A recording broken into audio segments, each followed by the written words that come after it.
और मैं सार्वजनिक रूप से आपसे क्षमा प्रार्थी हूं। अगर ये नहीं कर पाए तो इसका मैं अपने आप को दोषी मानता हूं।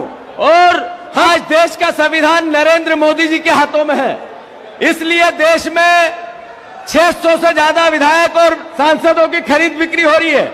जातिगत जनगणना क्या है? जातिगत जनगणना आर्थिक सर्वे गरीब की पहचान है।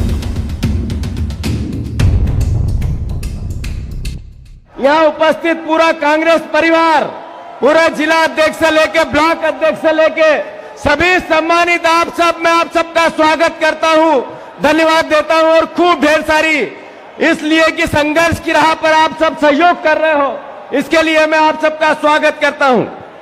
आदरणीय साथियों, 76 वर्ष पूर्व आज से एक दिन पहले 26 जनवरी को बाबा साहब अंबेडकर और देश के हमारे संविधान निर्माताओं ने, कांग्रेस पार्टी ने देश का संविधान का निर्माण किया। संविधान बाबा साहब अंबेडकर जी ने कहा था, जैसे हाथों में होगा वैसा उपयोग होगा। साथियों, आज देश का संविधान नरेंद्र मोदी जी के हाथों में है, इसलिए देश में 600 से ज्यादा विधायक और सांसदों की खरीद बिक्री हो रही है। चुनाव आयोग तोता हो गया है, जितनी स्वायत्त संस्थाएं पंगु हो गई है। देश की संसद और विधानसभा का असर कम होने लगा है। और सबसे बड़ी बात, देश के संविधान जो मौलिक अधिकार है आम जनता के, उनका हनन होने लगा है। हमारे बापू को जिंदा थे जब गोली मार दी, और जब से लेकर आज तक गालियां देते हैं ये बीजेपी और आरएसएस के लोग। पंडित नेहरू की प्रतिमा को खंडित करते हैं। ये अमित शाह जी ने जो अंबेडकर जी का अपमान किया संसद के अंदर, ये नॉर्मल बात नहीं है, ये अनायास निकली बात नहीं है। सोची समझी साजिश के तहत पहले बापू को लिया, फिर नेहरू को लिया, अब अंबेडकर जी की प्रतिमा को खंडित करने का इनका दुस्साहस है। मैं अनुरोध करना चाहता हूं कि संविधान की ताकत क्या है। अब की बार 400 पार, जब राहुल गांधी जी संविधान की एक बुक लेके पूरे देश में निकले तो सिर्फ 240 पे आके अटक गई भारतीय जनता पार्टी। यह संविधान की ताकत है। मैं अनुरोध करता हूं, राहुल गांधी जी एक ऐसे महानायक है जिन्होंने देश में सामाजिक सुधार की क्रांति लेके आए हैं। आदरणीय प्रदेशवासियों, आदरणीय देशवासियों, एक ऐसा व्यक्ति जिन्होंने इस देश के मूल परंपरा और प्राचीन सभ्यता को, इस देश की मूल भावना को, प्रेम प्यार और मोहब्बत की 4000 किलोमीटर करोड़ों करोड़ों लोगों से मिलते हुए प्रेम और प्यार की पूरे देश में अलग जगाई। ऐसे महानायक है राहुल गांधी जी, जिन्होंने जब अब की बार 400 पार की बात भारतीय जनता पार्टी करती थी तो संविधान की रक्षा के लिए सत्ता चाहे कैसी भी हो पर संविधान बचे, इस विचार को लेकर पूरे देश में घूमे। यह अपने आप में जो बाबा साहब अंबेडकर का विचार था कि इस देश में जो राष्ट्र अगर बचाना है तो फिर संविधान की रक्षा जरूरी है, यह राहुल गांधी जी ने करके दिखाया। साथियों, मैं अनुरोध करना चाहता हूं कि हम सब, आप सब, जब राहुल गांधी जी ने यह कहा कि सामाजिक सुधार होना चाहिए तो उन्होंने जातिगत जनगणना की बात की। जातिगत जनगणना क्या है? जातिगत जनगणना आर्थिक सर्वे गरीब की पहचान है, और देश के खजाने का अधिकार गरीब को मिले, इसकी लड़ाई है। राहुल गांधी जी ये लड़ाई लड़ रहे हैं। हम सब, आप सब साथ दो तो हाथ ऊंचा करके बताओ कि जातिगत जनगणना जरूरी है। और राहुल गांधी जी के मिशन को कांग्रेस का आम जन पूरी ताकत से लड़ेगा। दोनों हाथ ऊंचा करके इस बात का संकल्प लो। राहुल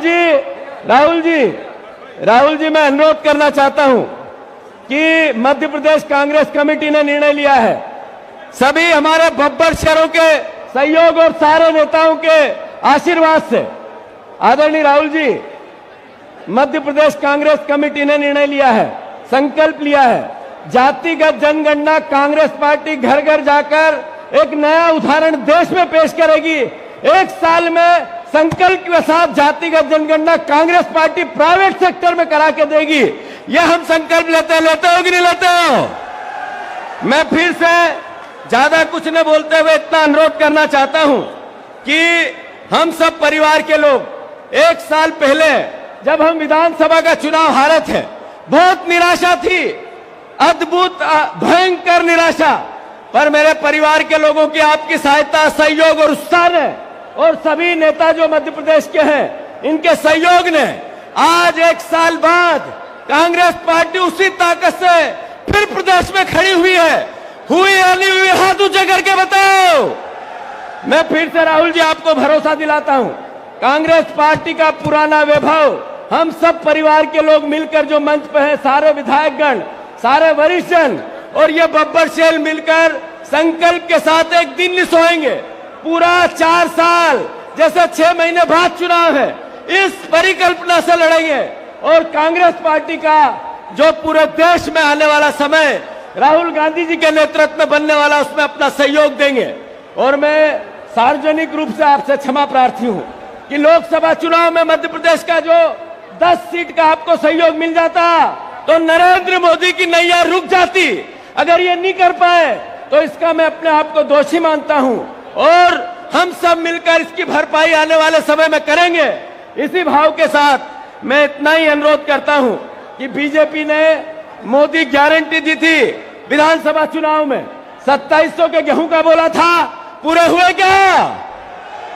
3100 धान का बोला था, 3000 बहनों को बोला था, 450 का गैस सिलेंडर बोला था, 6000 की सोयाबीन बोली थी। एक काम, एक मोदी गारंटी पूरी नहीं हुई। हम सबका दायित्व है, पूरे प्रदेशवासियों का दायित्व है, हम सब मिलकर विपक्ष की भूमिका ईमानदारी से निभाएं। आप सब, हम सब मिलकर इस भावना को राहुल जी की, खड़गे जी की, सम्मानित जो नेतागण आए उनकी, कि संविधान बचाने की लड़ाई, घर घर 1 साल 2025 का हमें जाना है और साथ ही साथ संविधान की बात करनी है।